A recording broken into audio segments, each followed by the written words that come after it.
Wow.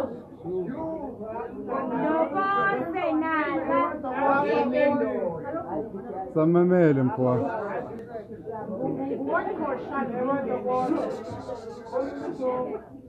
Umaqosha ndingene enhlutha yakulotata. Hayi. Ubhati utshana amaxhego ayabuzana. Undungo bamthanda nakube njalo. Ukuzinkwe kwesizele bamkhombe emqolo.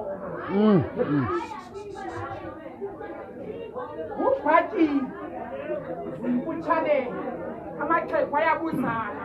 Ngeke. Undungo siphandle bamkhombe emqolo. Uzinkwe kwesizele bamthanda nakube njalo. Injalo. Phosa ngasemva mhlekazi. Injalo nana. Makungenziwa njingqolo ibe ingasazi nesombo. Kwimibolo endiyibhalayo ukhangela ufumana umongo.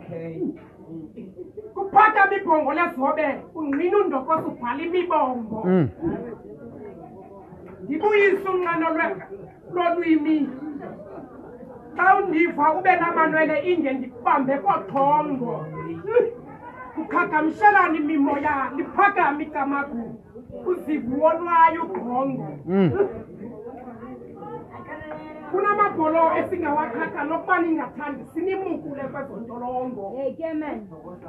Ukuba ngaba ndingavuma ithongo nombongo unganesongo zegqama ibhongo ngezobe ndinisuse indongo. Phosa ngasemva kuthiwa mandingaxoki xa ndisenza lo msebenzi ndingazipheshi. Kakade lo mcimbi ayingowam. Kuthiwa mandingenzeli ihlombe. Injalo ndokosa. Lo mbongo ayingowokuzithandisa isizwe sizolile.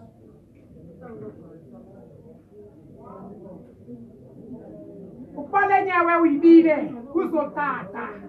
Imino mitha idinga kuthazindupha kuzobonakala. Nokonsenyana kaMampondo yithi thu. Lo mbongo ayingowokuzithandisa indlu izolile. Imbongi zabumini zidwelile. Khetha imibungu etyebileyo wabele zivuka ngoqhiza.